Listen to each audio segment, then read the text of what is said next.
आज आप पहली बार दिव्य कमला कवच पूर्ण 11 बार श्रवण करेंगे। इस कवच को श्रवण मात्र से असाध्य रोग दोष का निवारण होता है, कर्ज से मुक्ति मिलती है, नकारात्मक शक्तियों से छुटकारा मिलता है, धन आगमन का मार्ग खुलता है, माँ कमला जी की अति कृपा की प्राप्ति होती। चलिए सुनते हैं यह दिव्य कवच और माँ की कृपा प्राप्त करते हैं। कान्त्या कांचन सन्निभां हिमगिरि प्रख्यै चतुर्भिर्गजैः हस्तोत्क्षिप्त हिरण्मयामृतघटैः राशिच्यमानां श्रियं बिभ्राणां वरमब्जयुग्मभयां हस्तैः किरीटोज्ज्वलां क्षौमाबद्धनितम्ब बिम्बलसितां वन्देरचिन्तस्थितां कवच लक्ष्मीमें चाग्रतः पातु कमला पातु पृष्ठतः नारायणी शीर्षदेशे सर्वांगे श्रीस्वरूपिणी रामपत्नी प्रत्यंगे तु सदावतु रमेश्वरी विशालाक्षी योगमाया कौमारी चक्रणी तथा जयदात्री धनदात्री पाशाक्षमालिनी शुभा हरिप्रिया हरिरामा जयंकरी महोदरी कृष्णपरायणा देवी श्रीकृष्ण मनोमोहिनी जयंकरी महारौद्री सिद्धिदात्री शुभंकरी सुखदा मोक्षदा देवी चित्रकूट निवासिनी भयं हरे सदा पायात् भवबन्धाद् विमोचयेत् कवचं तु महापुण्यं यः पठेत् भक्तिसंयुतः त्रिसन्ध्यमेकसन्ध्यं वा मुच्यते सर्वसङ्कटात् पठनं कवचस्यास्य पुत्रधनविवर्धनं भीतिविनाशनं चैव त्रिषु लोकेषु कीर्तितं भूर्जपत्रे समालिख्य रोचना कुंकुमेन तु धारणात् गलदेशे च सर्वसिद्धिर्भविष्यति अपुत्रो लभते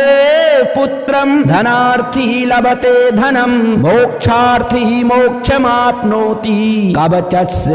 प्रसादतः गर्भिणीं लभते पुत्रं वन्ध्या च गर्भिणी भवेत् धारयेद्यदि कण्ठे च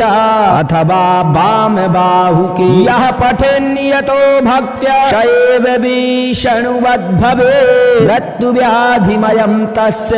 नास्ति किञ्चिन महीतले पठेत्वा पाठयेद्वापि शृणुयात् श्रावयेदपि सर्वपाप विमुक्तस्तु लभते परमां गतिं विपदि संकटे घोरे तथा च गहने वने राजद्वारे च नौकायां तथा चारणमध्यतः पठनाद्धारणादस्य जयमाप्नोति निश्चितम् अपुत्रा च तथा वन्ध्या त्रिपक्षं शृणुयादपि सुपुत्रं लभते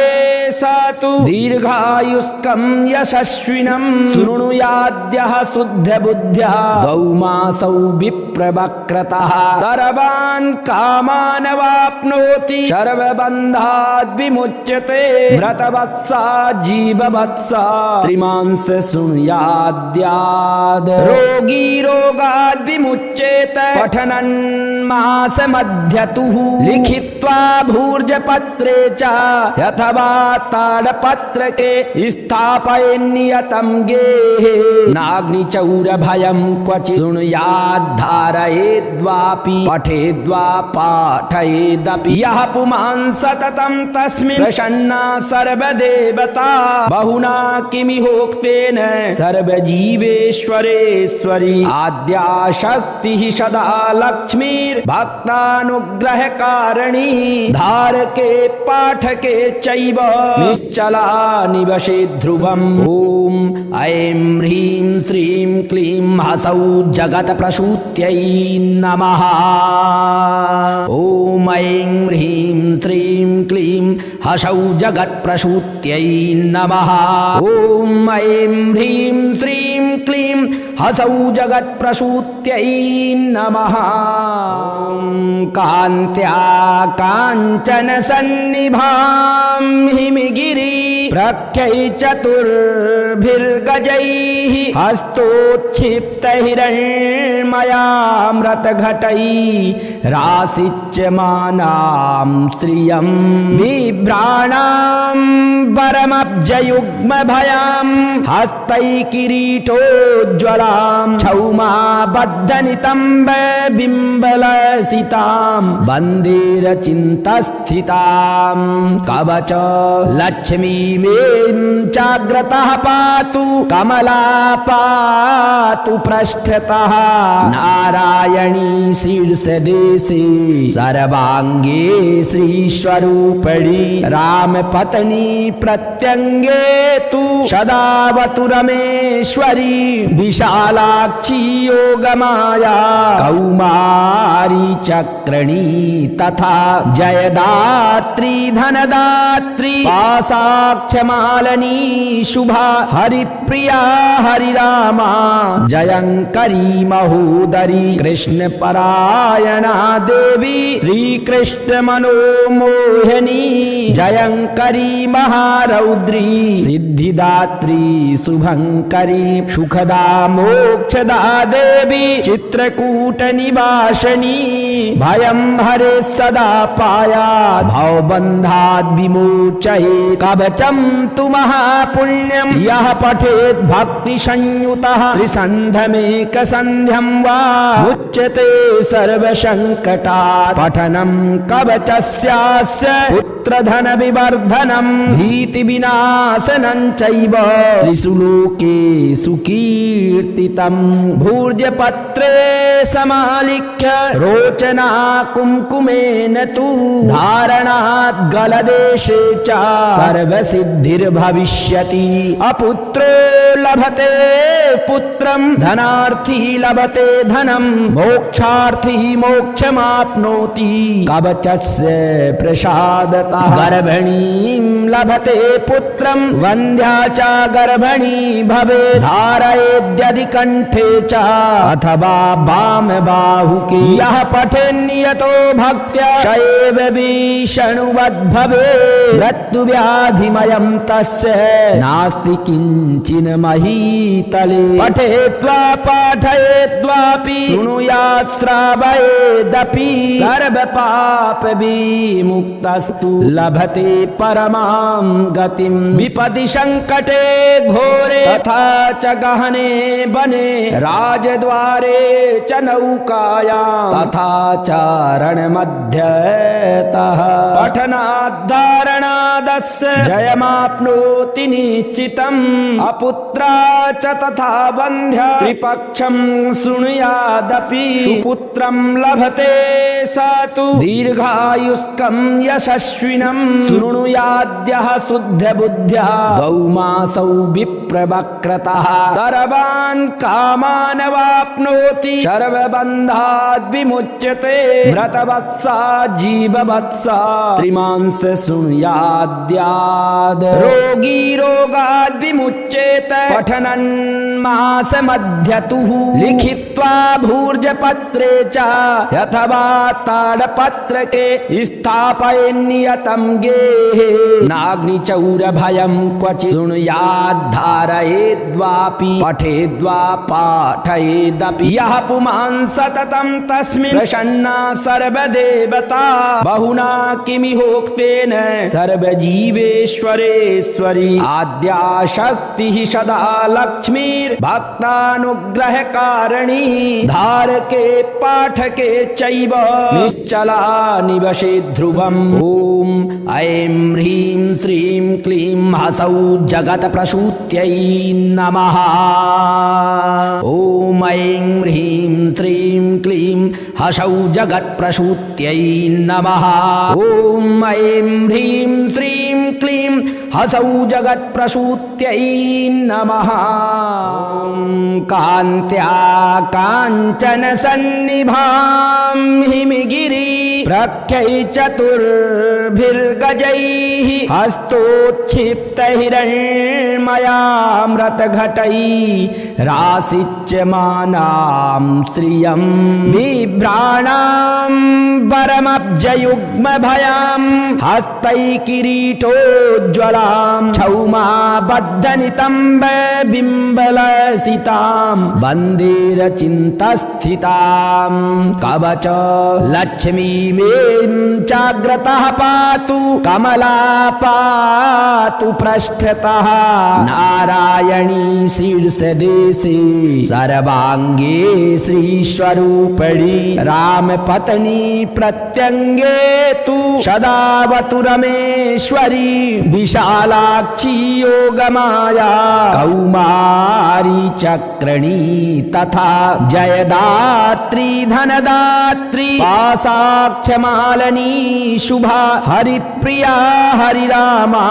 जयंकरी महोदरी कृष्णपरायणा देवी श्रीकृष्ण मनोमोहिनी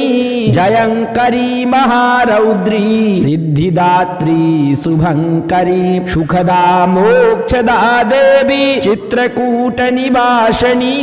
भयं हरे सदा पायात् भवबन्धाद् विमोचयेत् कवचं तु महापुण्यं यः पठेत् भक्ति संयुतः त्रिसन्ध्यमेकसन्ध्यं वा मुच्यते सर्वसङ्कटात् पठनं कवचस्यास्य पुत्रधन विवर्धनं भीतिविनाशनं चैव त्रिषु लोकेषु कीर्तितं भूर्जपत्रे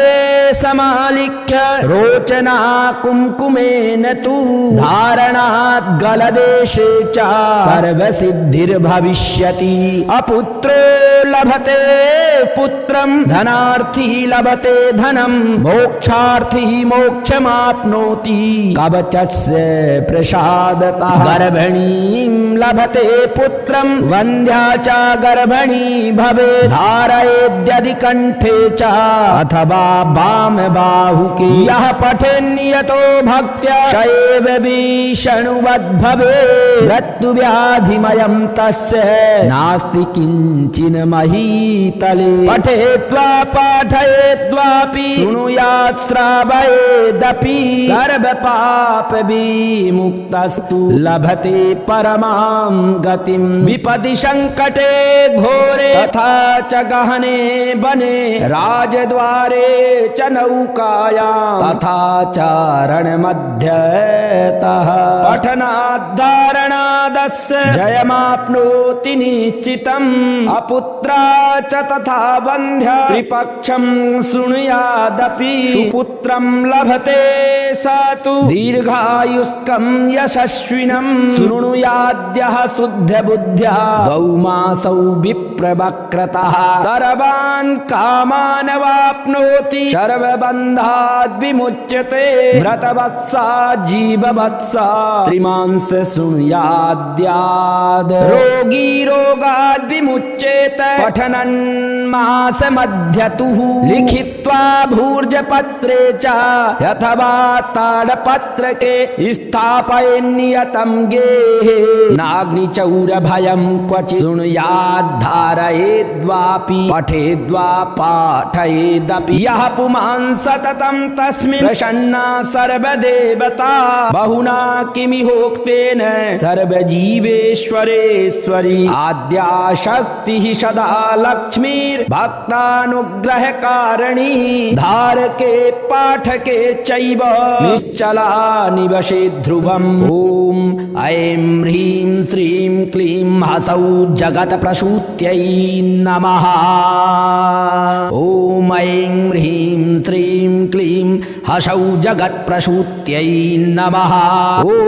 ऐं ह्रीं श्रीं क्लीं हसौ जगत्प्रसूत्यै नमः कान्त्या काञ्चन सन्निभां हिमगिरि प्रख्यै चतुर्भिर्गजैः हस्तोत्क्षिप्तहिरण्मयामृतघटैः राशिच्यमानां श्रियं बिभ्राणां परमब्जयुग्मभयां हस्तैः किरीटोज्ज्वलां शोभितां क्षौमाबद्धनितम्ब बिम्बलसितां वन्दे रचिन्तस्थितां कवच लक्ष्मीमें चाग्रतः पातु कमला पातु पृष्ठतः नारायणी शीर्षदेशे सर्वाङ्गे श्रीस्वरूपिणी रामपत्नी प्रत्यङ्गे तु सदावतु रमेश्वरी विशालाक्षी योगमाया कौमारी चक्रणी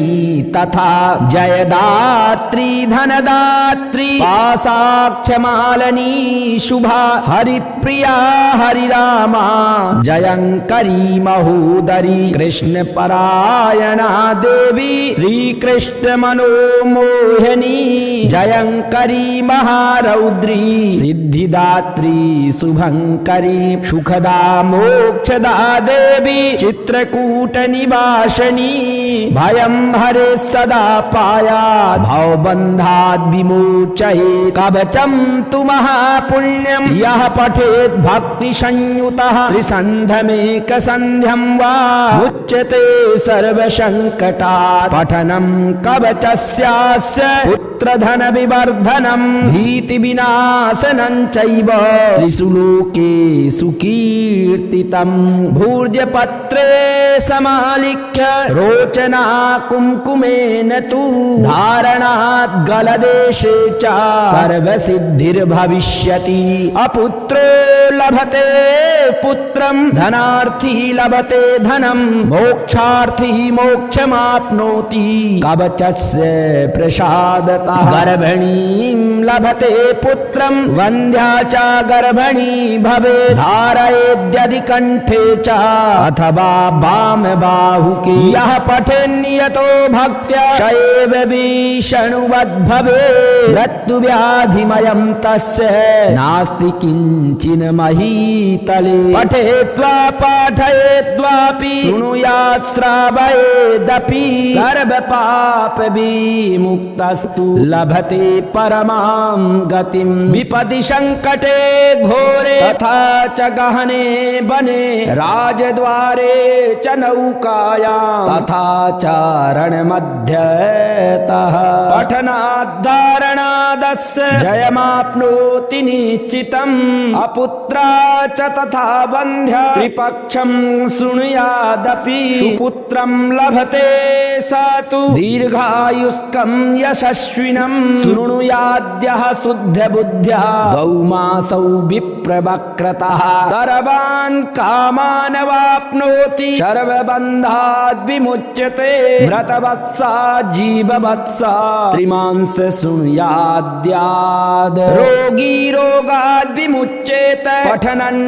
मासमध्यतुः लिखित्वा भूर्जपत्रे च अथवा ताडपत्रके स्थापयेन्नियतं गेहे नाग्निचौरभयं क्वचित् शृणुयाद्धारयेद्वापि पठेद्वा पाठयेदपि यः पुमान् सततं तस्मिन् प्रसन्ना सर्वदेवता बहुना किमिहोक्तेन सर्वजीवेश्वरेश्वरी आद्या शक्तिः सदा लक्ष्मीर्भक्तानुग्रहकारिणी धारके पाठके चैव निश्चला निवसे ध्रुवम् ॐ ऐं ह्रीं श्रीं क्लीं हसौ जगत्प्रसूत्यै नमः ॐ ऐं ह्रीं श्रीं क्लीं हसौ जगत्प्रसूत्यै नमः ॐ ऐं ह्रीं श्रीं क्लीं हसौ जगत्प्रसूत्यै नमः कान्त्या काञ्चन सन्निभां हिमगिरि प्रख्यै चतुर्भिर्गजैः हस्तोत्क्षिप्तहिरण्मयामृतघटैः राशिच्यमानां श्रियं बिभ्राणां वरमब्जयुग्मभयां हस्तैः किरीटोज्ज्वला त्वां क्षौमाबद्धनितम्ब बिम्बलसितां वन्देरचिन्तस्थितां कवच लक्ष्मीमें चाग्रतः पातु कमला पातु पृष्ठतः नारायणी शीर्षदेशे सर्वाङ्गे श्रीस्वरूपिणी रामपत्नी प्रत्यङ्गे तु सदावतु रमेश्वरी विशालाक्षी योगमाया कौमारी चक्रणी तथा जयदात्री धनदात्री पाशाक्षमालिनी शुभा हरिप्रिया हरिरामा जयंकरी महोदरी कृष्णपरायणा देवी श्रीकृष्ण मनोमोहिनी जयंकरी महारौद्री सिद्धिदात्री शुभंकरी सुखदा मोक्षदा देवी चित्रकूट निवासिनी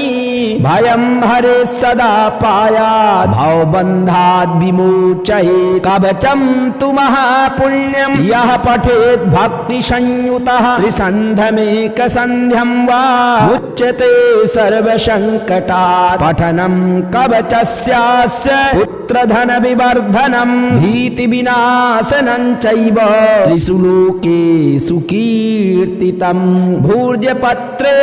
समालिख्य रोचना कुङ्कुमेन तु धारणात् गलदेशे च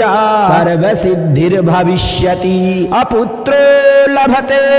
पुत्रं धनार्थी लभते धनं मोक्षार्थी मोक्षमाप्नोति कवचस्य प्रसादतः गर्भिणीं लभते पुत्रं वन्द्या च गर्भिणी भवेत् धारयेद्यदि कंठे च अथवा वामबाहुके यः पठेन्नियतो भक्त्या स एव विष्णुवद्भवेत् मृत्युव्याधिमयं तस्य नास्ति किञ्चिन् महीतले पठेद्वा पाठयेद्वापि शृणुयात् श्रावयेदपि सर्वपापविमुक्तस्तु लभते परमां गतिं विपदि संकटे घोरे तथा च गहने वने राजद्वारे च नौकायां तथा चारणमध्यतः पठनाद्धारणादस्य जयमाप्नोति निश्चितम् अपुत्रा च तथा वन्ध्या त्रिपक्षं शृणुयादपि सुपुत्रं लभते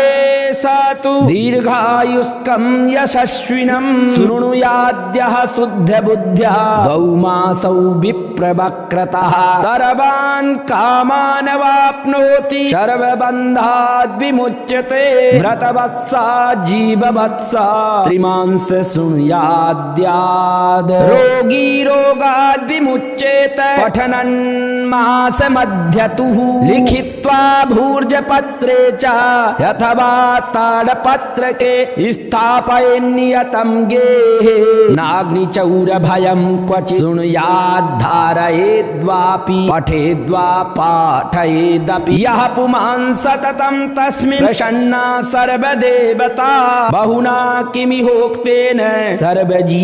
सर्वजीवेश्वरेश्वरी आद्या शक्तिः सदा लक्ष्मीर्भक्तानुग्रहकारिणी धारके पाठके चैव निश्चला निवसे ध्रुवम् ॐ ऐं ह्रीं श्रीं क्लीं हसौ जगत्प्रसूत्यै नमः ॐ ऐं ह्रीं श्रीं क्लीं हसौ जगत्प्रसूत्यै नमः ॐ ऐं ह्रीं श्रीं क्लीं हसौ जगत्प्रसूत्यै नमः कान्त्या काञ्चन सन्निभां हिमगिरि प्रख्यै चतुर्भिर्गजैः हस्तोत्क्षिप्तहिरण्मयामृतघटैः राशिच्यमानां श्रियं बिभ्रति बिभ्राणां वरमब्जयुग्मभयां हस्तैकिरीटोज्ज्वलां क्षौमाबद्धनितम्ब बिम्बलसितां वन्देरचिन्तस्थितां कवच लक्ष्मीमें चाग्रतः पातु कमला पातु पृष्ठतः नारायणी शीर्षदेशे सर्वाङ्गे श्रीस्वरूपिणी रामपत्नी प्रत्यङ्गे तु सदावतु रमेश्वरी विशालाक्षी योगमाया कौमारी चक्रणी तथा जयदात्री धनदात्री पाशाक्षमालिनी शुभा हरिप्रिया हरिरामा जयंकरी महोदरी कृष्णपरायणा देवी श्रीकृष्ण मनोमोहिनी जयंकरी महारौद्री सिद्धिदात्री शुभंकरी सुखदा मोक्षदा देवी चित्रकूट निवासिनी भयं हरे सदा पायात् भवबन्धाद् विमोचयेत् कवचं तु महापुण्यं यः पठेत् भक्ति संयुतः त्रिसन्ध्यमेकसन्ध्यं वा मुच्यते सर्वसङ्कटात् पठनं कवचस्यास्य पुत्रधन विवर्धनं भीतिविनाशनं चैव त्रिषु लोकेषु कीर्तितं भूर्जपत्रे समालिख्य रोचना कुङ्कुमेन तु धारणात् गलदेशे च सर्वसिद्धिर्भविष्यति अपुत्रो लभते पुत्रं धनार्थी लभते धनं मोक्षार्थी मोक्षमाप्नोति कवचस्य प्रसादतः गर्भिणीं लभते पुत्रं वन्द्या च गर्भिणी भवेत् धारयेद्यदि कंठे च अथवा वाम बाहुके यः पठेन्नियतो भक्त्या स एव विष्णुवद् भवेत् मृत्युव्याधिमयं तस्य नास्ति किञ्चिन् महीतले पठेत्वा पाठयेद्वापि शृणुयात् श्रावयेदपि सर्वपाप विमुक्तस्तु लभते परमां गतिं विपदि संकटे घोरे तथा च गहने वने राजद्वारे च नौकायां तथा चारणमध्यतः पठनाद्धारणादस्य जयमाप्नोति निश्चितम् अपुत्रा च तथा वन्ध्या त्रिपक्षं शृणुयादपि सुपुत्रं लभते स तु दीर्घायुष्कं यशस्विनं शृणुयाद्यः शुद्धबुद्ध्या गौमासौ विप्रवक्रतः सर्वान् कामान् वाप्नोति सर्वबन्धाद् विमुच्यते मृतवत्सा जीववत्सा त्रिमांस शृणुयाद्याद् रोगी रोगाद् विमुच्येत पठनं मासमध्यतुः लिखित्वा भूर्जपत्रे च अथवा ताडपत्रके स्थापयेन्नियतं गेहे नाग्निचौरभयं क्वचित् शृणुयाद्धारयेद्वापि पठेद्वा पाठयेदपि यः पुमान् सततं तस्मिन् प्रसन्ना सर्वदेवता बहुना किमिहोक्तेन सर्वजीवेश्वरेश्वरी आद्या शक्तिः सदा लक्ष्मीर्भक्तानुग्रहकारिणी धारके पाठके चैव निश्चला निवसे ध्रुवम् ॐ ऐं ह्रीं श्रीं क्लीं हसौ जगत्प्रसूत्यै नमः ॐ ऐं ह्रीं श्रीं क्लीं हसौ जगत्प्रसूत्यै नमः ॐ ऐं ह्रीं श्रीं क्लीं हसौ जगत्प्रसूत्यै नमः कान्त्या काञ्चन सन्निभां हिमगिरि प्रख्यै चतुर्भिर्गजैः हस्तोत्क्षिप्तहिरण्मयामृतघटैः राशिच्यमानां श्रियं बिभ्राणां वरमब्जयुग्मभयां हस्तैकिरीटोज्ज्वलां क्षौमाबद्धनितम्ब बिम्बलसितां वन्देरचिन्तस्थितां कवच लक्ष्मीं इमें चाग्रतः पातु कमला पातु पृष्ठतः नारायणी शीर्षदेशे सर्वांगे श्रीस्वरूपिणी रामपत्नी प्रत्यंगे तु सदावतु रमेश्वरी विशालाक्षी योगमाया कौमारी चक्रणी तथा जयदात्री धनदात्री पाशाक्षमालिनी शुभा हरिप्रिया हरिरामा जयंकरी महोदरी कृष्ण परायणा देवी श्रीकृष्ण मनोमोहिनी जयंकरी महारौद्री सिद्धिदात्री शुभंकरी सुखदा मोक्षदा देवी चित्रकूट निवासिनी भयं हरे सदा पायात् भवबन्धात् विमोचयेत् कवचं तु महापुण्यं यः पठेत् भक्ति संयुतः त्रिसन्ध्यमेकसन्ध्यं वा मुच्यते सर्वसङ्कटात् पठनं कवचस्यास्य पुत्रधन विवर्धनं भीतिविनाशनं चैव त्रिषु लोकेषु कीर्तितं भूर्जपत्रे समालिख्य रोचना कुङ्कुमेन तु धारणात् गलदेशे च सर्वसिद्धिर्भविष्यति अपुत्रो लभते पुत्रं धनार्थी लभते धनं मोक्षार्थी मोक्षमाप्नोति कवचस्य प्रसादतः गर्भिणीं लभते पुत्रं वन्ध्या च गर्भिणी भवेत् धारयेद्यदि कंठे च अथवा वाम बाहुके यः पठेन्नियतो भक्त्या स एव विष्णुवद्भवेत् मृत्युव्याधिमयं तस्य नास्ति किञ्चिन् महीतले पठेद्वा पाठयेद्वापि शृणुयात् श्रावयेदपि सर्वपापविमुक्तस्तु लभते परमां गतिं विपदि संकटे घोरे तथा च गहने वने राजद्वारे च नौकायां तथा चारणमध्यतः पठनाद्धारणादस्य जयमाप्नोति निश्चितम् अपुत्रा च तथा वन्ध्या त्रिपक्षं शृणुयादपि सुपुत्रं लभते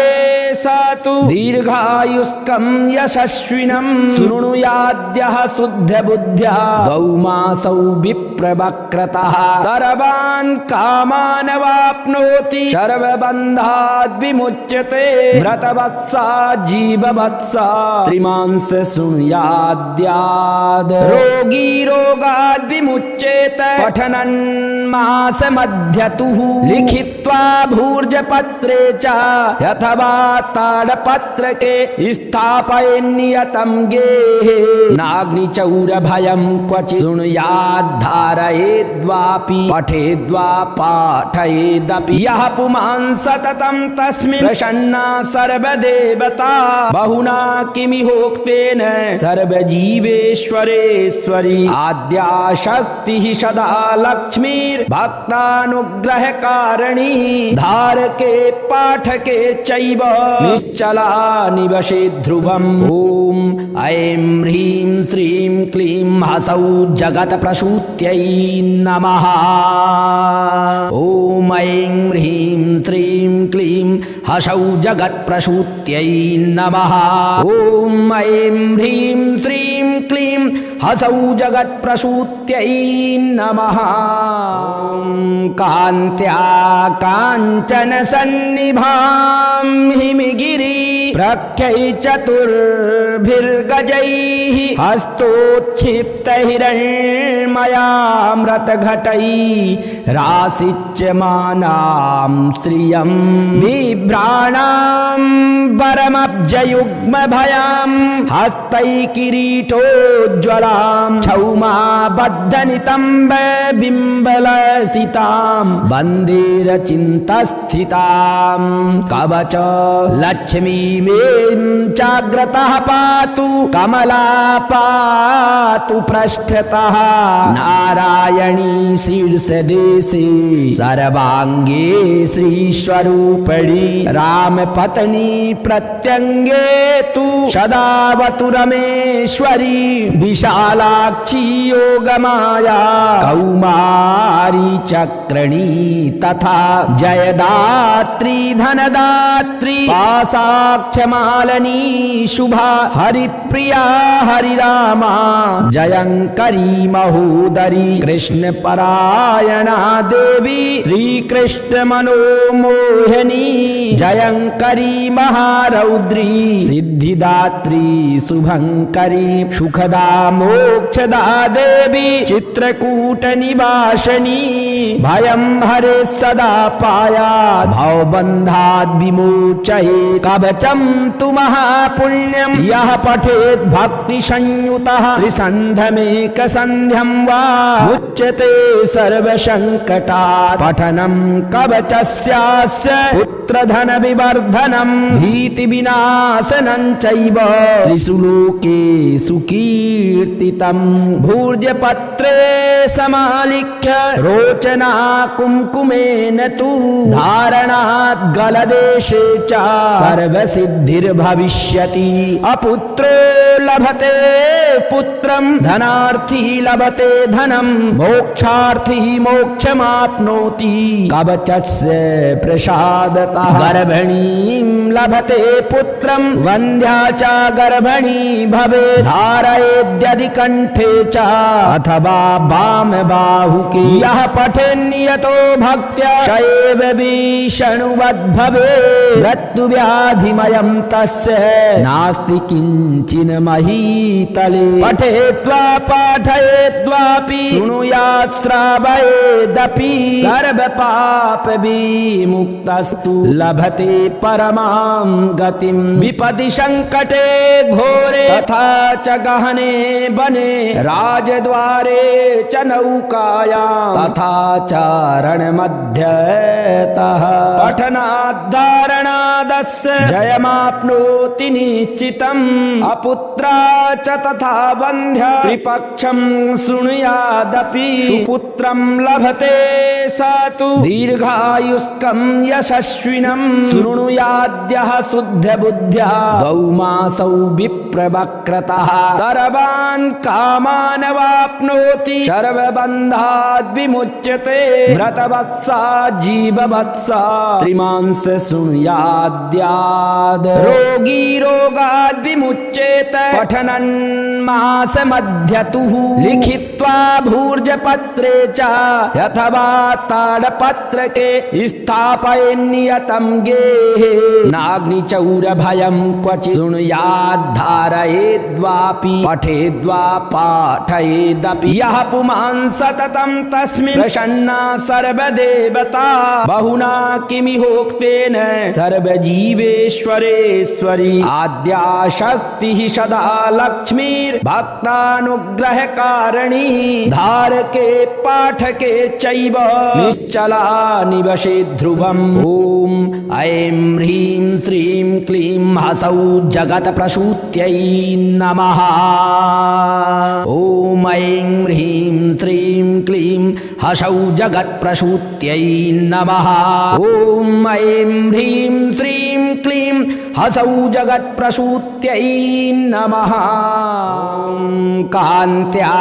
काञ्चन सन्निभां हिमगिरि प्रख्यै चतुर्भिर्गजैः हस्तोत्क्षिप्तहिरण्मयामृतघटैः राशिच्यमानां श्रियं बिभ्राणां वरमब्जयुग्मभयां हस्तैः किरीटोज्ज्वलां क्षौमाबद्धनितम्बबिम्बलसितां वन्देरचिन्तस्थितां कवच लक्ष्मीमें चाग्रतः पातु कमला पातु पृष्ठतः नारायणी शीर्षदेशे सर्वाङ्गे श्रीस्वरूपिणी रामपत्नी प्रत्यङ्गे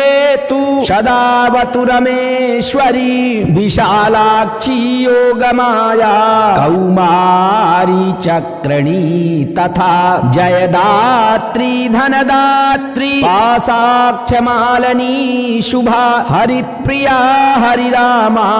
जयंकरी महोदरी कृष्ण परायणा देवी श्रीकृष्ण मनोमोहिनी जयंकरी महारौद्री सिद्धिदात्री शुभंकरी सुखदा मोक्षदा देवी चित्रकूट निवासिनी भयं हरे सदा पायात् भवबन्धात् विमोचयेत् कवचं तु महापुण्यं यः पठेत् भक्ति संयुतः त्रिसन्ध्यमेकसन्ध्यं वा मुच्यते सर्वसङ्कटात् पठनं कवचस्यास्य पुत्रधन विवर्धनं भीति विनाशनं चैव त्रिषु लोकेषु कीर्तितं भूर्जपत्रे समालिख्य रोचना कुम्कुमेन तु धारणात् गलदेशे च सर्वसिद्धिर्भविष्यति अपुत्रो लभते पुत्रं धनार्थी लभते धनं मोक्षार्थी मोक्षमाप्नोति कवचस्य प्रसादतः गर्भिणीं लभते पुत्रं वन्ध्या च गर्भिणी भवेत् धारयेद्यदि कंठे च अथवा वाम बाहुके यः पठेन्नियतो भक्त्या स एव विष्णुवद्भवेत् मृत्युव्याधिमयं तस्य नास्ति किञ्चिन् महीतले पठेद्वा पाठयेद्वापि शृणुयात् श्रावयेदपि सर्वपाप विमुक्तस्तु लभते परमां गतिं विपदि संकटे घोरे तथा च गहने वने राजद्वारे च नौकायां तथा चारणमध्यतः पठनाद्धारणादस्य जयमाप्नोति निश्चितम् अपुत्रा च तथा वन्ध्या त्रिपक्षं शृणुयादपि सुपुत्रं लभते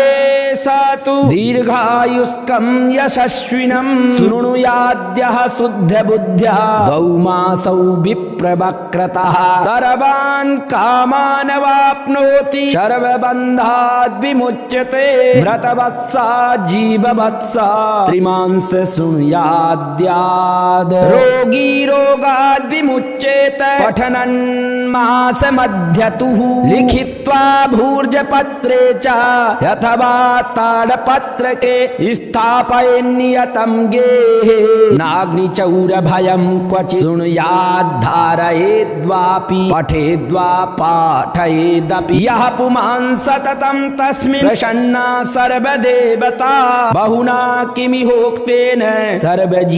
सर्वजीवेश्वरेश्वरी आद्या शक्तिः सदा लक्ष्मीर्भक्तानुग्रहकारिणी धारके पाठके चैव निश्चला निवसे ध्रुवम् ॐ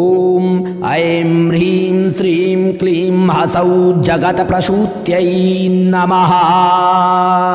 ॐ ऐं ह्रीं श्रीं क्लीं हसौ जगत्प्रसूत्यै नमः ॐ ऐं ह्रीं श्रीं क्लीं हसौ जगत्प्रसूत्यै नमः कान्त्या काञ्चन सन्निभां हिमगिरि प्रख्यै चतुर्भिर्गजैः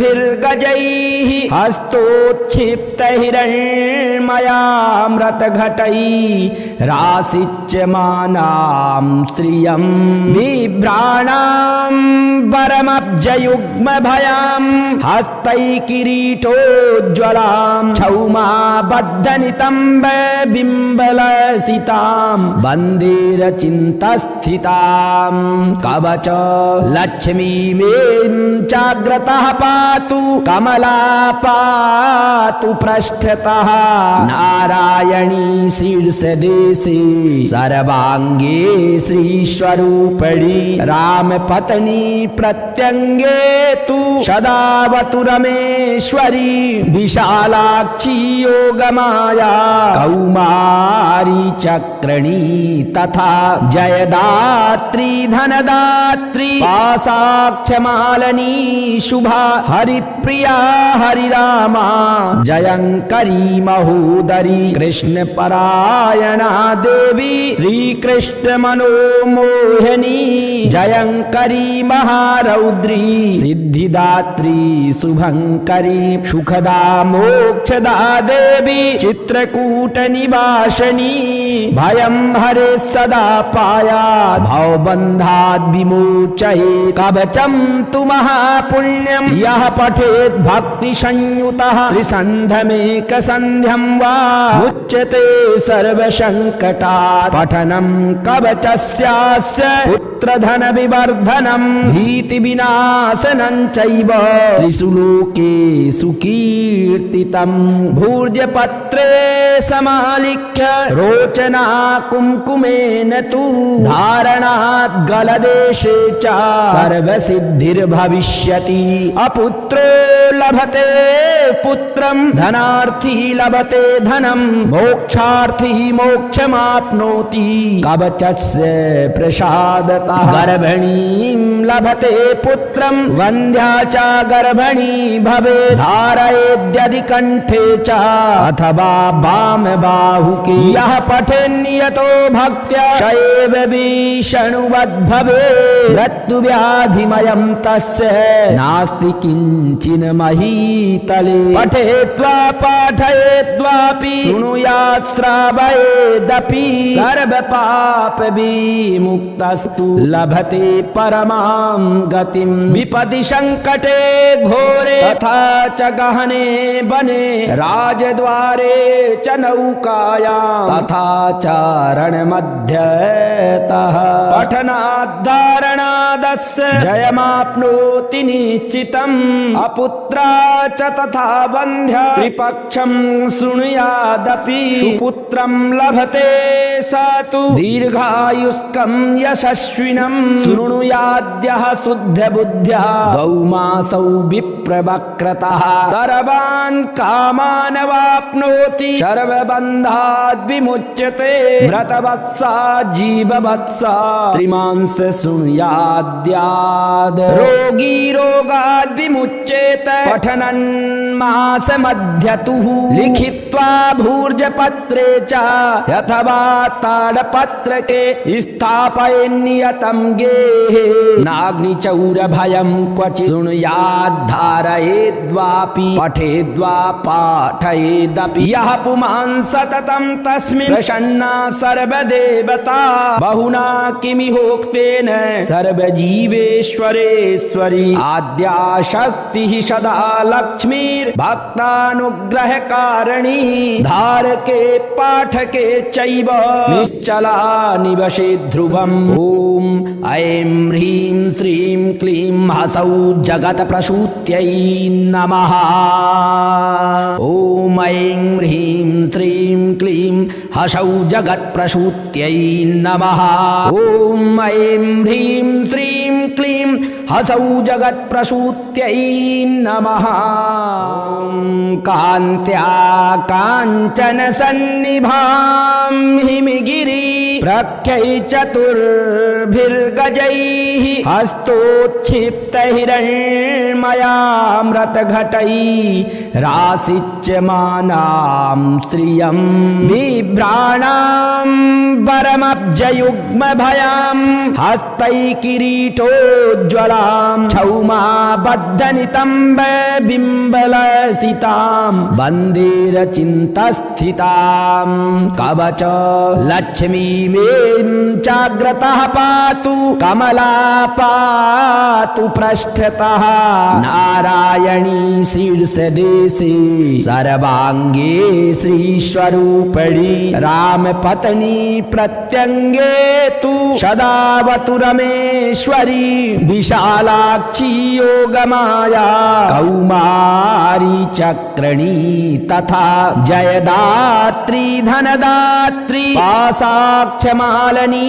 शुभा हरिप्रिया हरिरामा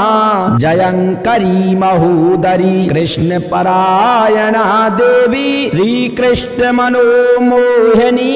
जयंकरी महारौद्री सिद्धिदात्री शुभंकरी सुखदा मोक्षदा देवी चित्रकूट निवासिनी भयं हरे सदा पायात् भवबन्धाद् विमोचये कवचं तु महापुण्यं यः पठेत् भक्ति संयुतः त्रिसन्ध्यमेकसन्ध्यं वा मुच्यते सर्वसङ्कटात् पठनं कवचस्यास्य पुत्रधन विवर्धनं भीतिविनाशनं चैव त्रिषु लोकेषु कीर्तितं भूर्जपत्रे समालिख्य रोचना कुङ्कुमेन तु धारणात् गलदेशे च सर्वसिद्धिर्भविष्यति अपुत्रो लभते पुत्रं धनार्थी लभते धनं मोक्षार्थी मोक्षमाप्नोति कवचस्य प्रसादतः गर्भिणीं लभते पुत्रं वन्ध्या च गर्भिणी भवेत् धारयेद्यदि कण्ठे च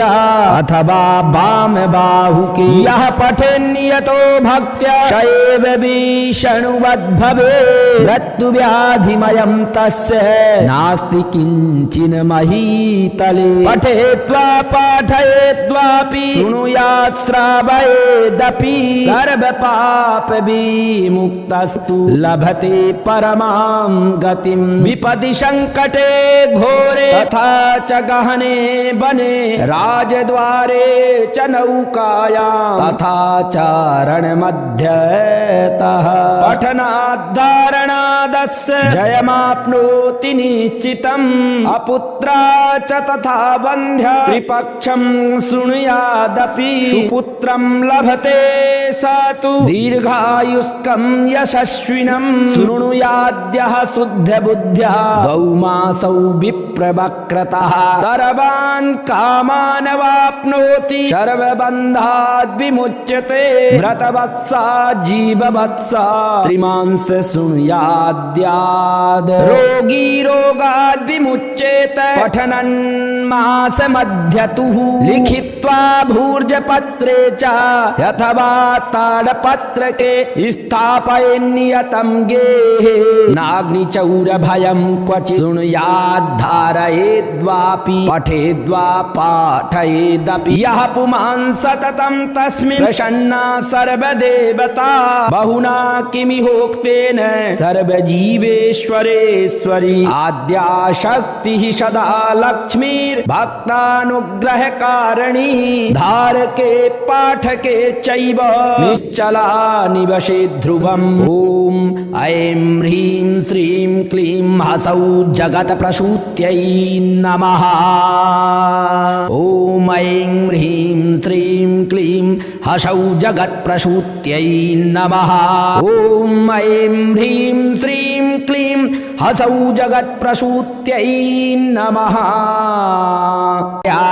काञ्चन सन्निभां हिमगिरि प्रख्यै चतुर्भिर्गजैः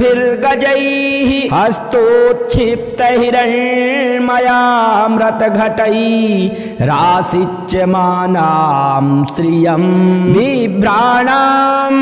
वरमब्जयुग्मभयां हस्तैः किरीटोज्ज्वलां क्षौमाबद्धनितम्बबिम्बलसितां वन्देरचिन्तस्थितां कवच लक्ष्मीमें चाग्रतः पातु कमला पातु पृष्ठतः नारायणी शीर्षदेशे सर्वाङ्गे श्रीस्वरूपिणी रामपत्नी प्रत्यङ्गे तु सदावतु रमेश्वरी विशालाक्षी योगमाया कौमारी चक्रणी तथा जयदात्री धनदात्री पाशाक्षमालिनी शुभा हरिप्रिया हरिरामा जयंकरी महोदरी कृष्णपरायणा देवी श्रीकृष्ण मनोमोहिनी जयंकरी महारौद्री सिद्धिदात्री शुभंकरी सुखदा मोक्षदा देवी चित्रकूट निवासिनी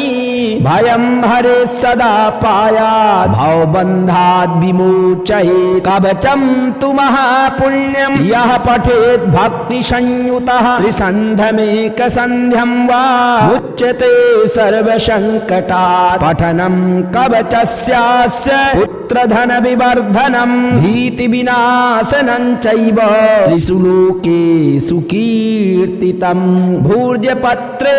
समालिख्य रोचना कुङ्कुमेन तु धारणात् गलदेशे च सर्वसिद्धिर्भविष्यति अपुत्रो लभते पुत्रं धनार्थी लभते धनं मोक्षार्थी मोक्षमाप्नोति कवचस्य प्रसादतः गर्भिणीं लभते पुत्रं वन्द्या च गर्भिणी भवेत् धारयेद्यदि कण्ठे च अथवा वामबाहुके यः पठेन्नियतो भक्त्या स एव विष्णुवद्भवेत् मृत्युव्याधिमयं तस्य नास्ति किञ्चिन् महीतले पठेत्वा पाठयेद्वापि शृणुयात् श्रावयेदपि सर्वपापविमुक्तस्तु लभते परमां गतिं विपदि संकटे घोरे तथा च गहने वने राजद्वारे च नौकायां तथा चारणमध्यतः पठनाद्धारणादस्य जयमाप्नोति निश्चितम् अपुत्रा च तथा वन्ध्या त्रिपक्षं शृणुयादपि सुपुत्रं लभते